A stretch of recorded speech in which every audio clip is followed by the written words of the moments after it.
Hello guys, and welcome to today's video where we'll be covering the third chapter of Dandadan. The chapter starts off at a film studio with a psychic called Santa Dodoria who was reading a famous idol's mind. She told him his age was 27 and he responded saying it was 20. She then revealed his favorite food was curry and he said it was ramen. She then revealed he had a wife and a child and he responded saying he lived alone. Seeing how horribly wrong she was, they stopped rolling. They thanked her for making an appearance and were left really disappointed at how bad she was. Santa Dodoria left the studio and got in a cab. The driver recognized the popular figure and asked if she was really a psychic. Having reached her destination, Santa Dodoria told him he could drop her off here and warned him, telling him if he didn't want an early death, then he should get out of here. Back at Momo's place, Turbo Granny stood over Momo's unconscious body. She grabbed her by the leg and just as she was about to bite her, a brick that had a nail stuck on it was thrown at Turbo Granny, which sent her crashing to the ground away from Momo. Turbo Granny looked to the side, angered by who interrupted her. Truly my granddaughter brings me nothing but trouble. My skin's dried out from the stress of it all. The famous Santa Dodoria revealed herself to be Momo's grandmother. Momo's grandmother stared down Turbo Granny until Turbo Granny disappeared, confusing her. Turbo Granny appeared behind Momo's grandmother. She moved too fast for the eyes to see.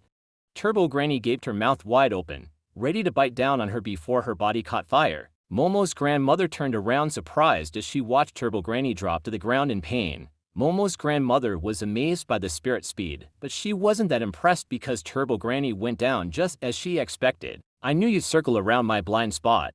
You walked right into the trap I had set up, she told Turbo Granny, who stood in a circled area on the ground with a nail stuck in the ground outside of the circle. Turbo Granny stuck her hand out of the circle and her arm immediately caught fire. Momo's grandmother told her it was a mystic barrier. She'd be burned alive if she stepped outside that circle. She explained to her they were both in different circles. The difference between the two circles was the one Momo's grandmother stood on had a nail stuck to the ground inside the circle, which meant the inside of the circle was a mystic barrier. Which is why she could not harm her earlier, because Momo's grandmother was inside a barrier. Turbo Granny's had a nail stuck on the ground outside the circle, which meant everything outside that circle Turbo Granny stood on was turned into a barrier. Momo's grandmother stepped outside her barrier and made her way over to Turbo Granny, who threatened to kill her. She let her know she didn't plan on keeping her around and hit Turbo Granny using a bat. Turbo Granny's body barely got out of the circle and her body caught fire. She got her body back in the circle and screamed in agony. Seeing how Turbo Granny was trapped and had nowhere else to go, Momo's grandmother brought out another nail, getting Turbo Granny worried. If you burn me up, this boy I've cursed will die too, she warned her. I'll murder every scumbag that tries to seduce my granddaughter. Even if they're human, she told her before she dropped the nail inside Turbo Granny's circle, causing a huge explosion. Momo gained back consciousness after a while inside her room. She was confused at how she was in her bed and wondered where Ken was. She left her room and went downstairs only to find her grandmother watching TV. Before she could ask where Ken was, her grandmother asked her if she went to a haunted spot. She tells her a friend did and asks her if she saw a boy around. If she isn't near him, there will be real trouble. Her grandmother tells her she killed the village spirit, which shocked Momo, leading her to ask if the evil spirit she killed wore glasses. Her grandmother ignores the question and tells her, I thought you didn't believe in spirits. And she tells her granddaughter she's just a phony spirit medium, reminding her of how she didn't believe in her work. Momo pressed for an answer, but her grandmother's answer remained the same. Momo put her head on the ground and apologized to her, begging her to tell her what happened to the evil spirit. Go to the main shrine and see, her grandmother told her. Momo took off running. She left the house and made her way to the main shrine. Once she opened the door, she found Ken sitting there eating food. Feeling embarrassed for worrying over nothing, she shut the door, annoyed at Ken for being alive. So, when did you start having monsters for friends? Her grandmother asked, startling her. She let Momo know Ken was fine as long as he remained inside the shrine.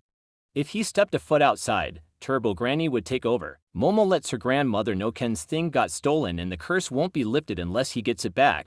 She also lets her know she had psychic abilities now. Her grandmother asks what the hell she was talking about. Momo tells her she went to a spot where she can encounter UFOs, and now she has psychic abilities. She tells her UFOs don't exist, but she's not surprised psychic powers exist. She tells Momo she got herself mixed up with a real pain in the ass. Turbo Granny in the old days was called the 100 km/h Granny. a yokai who wreaked havoc all over the country. She heard about Turbo Granny and she paid the long tunnel a visit so she could get more information. But the spiritual force was so strong she couldn't get near the tunnel. She explained to Momo that a bound spirit, a spirit that remains in a particular place, was in that tunnel. These bound spirits are at their strongest in their territory and no spirit medium stands a chance against a bound spirit. The reason why Turbo Granny is so strong now is because she and the bound spirit have combined into one. She tells Momo not to get mixed up with this and to get back to her regular life. Momo refuses and tells her she will help, seeing how she wasn't going to change her mind. Her grandmother accepts it and tells her to challenge Turbo Granny to a little tag game. She won't say no because she's confident in her speed. The bound spirit's territory is Shano City. Their only chance of winning is luring Turbo Granny outside the city without getting caught. Momo refuses and tells her there's no way they're beating Turbo Granny with how incredibly fast she is. She asks her grandmother if they could put a barrier in the tunnel. Her grandmother lets her know she can't help them because her barrier magic is borrowing the powers of the god that lives in the region she resides in. If she leaves Kamikoshi City, her powers won't work. This city was her territory. There was no other way to beat Turbo Granny but to outrun her, which Momo got concerned. Her grandmother assured her she wasn't talking about her, but Ken. Momo tells her Ken is 0 stamina and she'd have to be close in order to suppress his curse.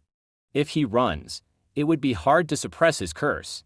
Her grandmother tells her Ken would just have to carry her on his back, which leads Ken to ask how much Momo weighed, getting Momo to ask if he wanted to die. Ken tells Momo's grandmother he won't be able to, as he can only go all out twice and his body would give out after.